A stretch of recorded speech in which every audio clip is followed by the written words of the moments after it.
We now join Rashida Lucas and T.P. Lucas as Judge Lynn hears their case.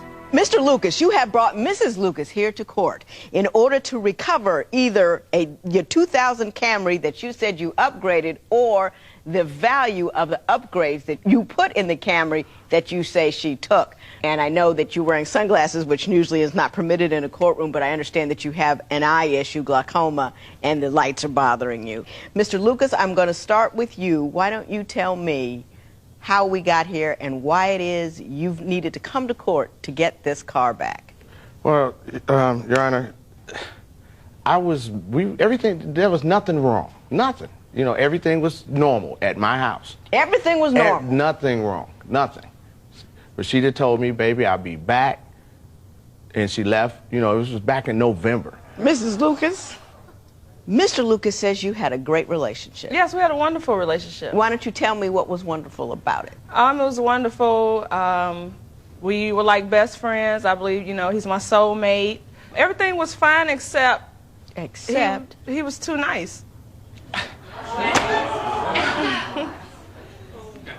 It's too nice. I mean, how does one be too nice to one's wife? He was too nice, like, it was scary nice. You know, it was like, you know the people it was like stalkerish nice, like you too nice, it's too good to be true. Give me an example, because I cannot conceive of the world that you have structured for me here. Right, I mean, you know, too nice, like, he would say, I love you, and it was like, I was like, okay, I was waiting for the punch, when you gonna kick me? It's scary. Some people just, you know, you could be nice, but you could be Lucas, too nice. You're gonna have to do better than that. He told you he loved you, and this was a problem. You put up your hands like, when is the punch gonna come? You've been married for 5 years. Has he punched you yet? No. No, he's a wonderful man. He doesn't punch you. He's a wonderful man. Yes, I'm just not used So to the that. I love you is too much for you. It's not too much, but you don't have to tell me like twice a week.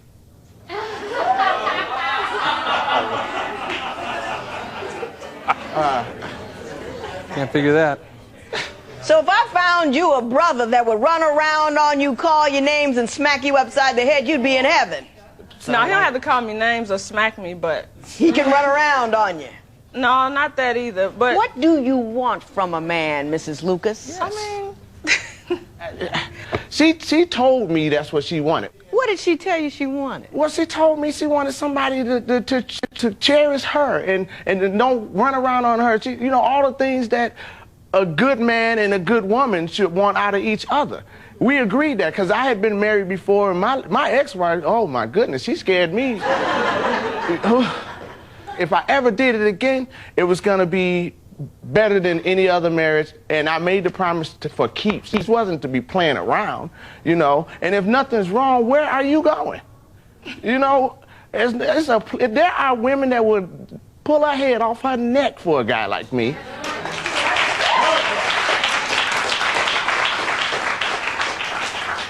I'm gonna ask you one more time. He made me gain weight. Okay, how did he make you gain weight? Because, I mean, now the man can cook, brother can throw down. But he cooked full-course meals for breakfast, lunch, dinner. 2 o'clock in the morning, if I was hungry, he wouldn't fix me a sandwich. This man would make a whole meatloaf, potatoes, a gravy, vegetables, a big stupid cup of Kool-Aid. I go to sleep right on that. Get up in the morning, he done fix French toast, pancakes, grits, biscuits. So now I'm laying on food on top of the food I just laid on a couple of hours ago. So your complaint is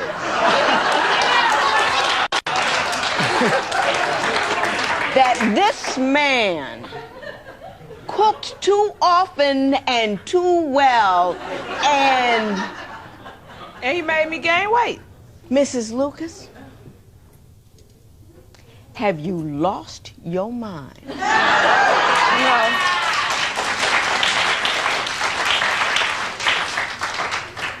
I have women coming in here whose men are leaving them because they got too heavy. You got heavy based on his... They won't cook, they won't clean, they won't pick up the house, they're controlling, they're unkind. You have got a guy who cooks for you. You have got a guy who doesn't care what size you are. You have got a guy who, who tells you that he loves you without being prompted or looking for sex, and you're telling me that you want to leave him because he treats a good black woman, which we're going to have to qualify, like good black women, a queen ought to be treated. And what you're doing is taking I am a self-centered individual. And I don't appreciate what a man has brought to my table. So I'm going to make up some stupid reason to say what it is stupid. And I very rarely say that about anybody. Do I, Joe? I don't say things are stupid. Very rarely, because people have odd points of view. That's okay. But that's stupid. You need to grow up, Mrs. Lucas.